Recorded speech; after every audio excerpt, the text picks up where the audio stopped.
Hi, I'm 26F, and if there's one thing my family is consistent about, it's forgetting my birthday. For as long as I can remember, birthdays in our household have always been chaotic. It's not that we didn't celebrate them at all. My younger brother, for example, has had over-the-top parties with custom cakes and professional decorations. But for me, it's like my birthday was a date that slipped off their calendar entirely. Growing up, my family always had a reason why my birthday was overlooked. We're too busy, they'd say. Or we don't have the budget right now. That excuse didn't hold much weight when they managed to throw elaborate celebrations for my siblings. My brother's 10th birthday, for instance, had a bouncy castle, a magician, and catered food. For mine that year, my aunt picked up a cupcake on her way over, slapped a candle on it, and called it a day. That cupcake was one of the better celebrations I remember. In the rare moments I brought this up, my parents always had some excuse. Either they were swamped with work, or there was some last-minute family crisis. Once my dad said, "You're not one of those people who makes a big deal out of birthdays, are you? Like celebrating the day you were born was some ridiculous indulgence." But somehow, they never missed the mark when it came to my siblings. My younger brother had a sweet 16 party that people still talk about, and my older sister's graduation party felt like a mini wedding. By the time I was in my teens, I stopped expecting anything.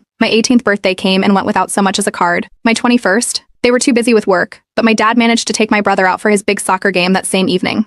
The final straw came last year. I'd made it very clear multiple times that my 25th birthday was coming up. I dropped hints. I outright reminded them. My mom even said, "Don't worry, we won't forget this time." I actually believed her. But on the day of my birthday, the house was silent. No texts, no calls, not even a casual happy birthday. I sat at home that night, scrolling through social media, pretending I didn't care. Exactly a week later, they threw my brother a birthday party. Not just any party, it was a full-blown event with a 3-tier custom cake, professional photography, and a catered dinner. I showed up, smiled, and left early, choking down how invisible I felt. When I brought it up afterward, the responses ranged from dismissive to downright insulting. My mom said, "We didn't mean to forget. It's been a stressful time." My dad chimed in with, "You're an adult now. Birthdays aren't that big of a deal?" My brother? He laughed and said, "Well, maybe next year." I decided right then that I was done. Done waiting for my family to care, done trying to convince them my birthday mattered. If they didn't think I was worth celebrating, I'd celebrate myself. That's when the idea came to me. Instead of sulking, I'd throw myself the kind of birthday party I'd always dreamed of. But here's the catch. They weren't invited. No parents, no siblings, no extended family. Just my friends, coworkers, and the people who've actually shown up for me over the years. I started planning that night. I knew this would take time, effort, and money, but I didn't care. For once, I wanted to feel like my birthday mattered. I found a trendy venue downtown that could handle everything from catering to decorations.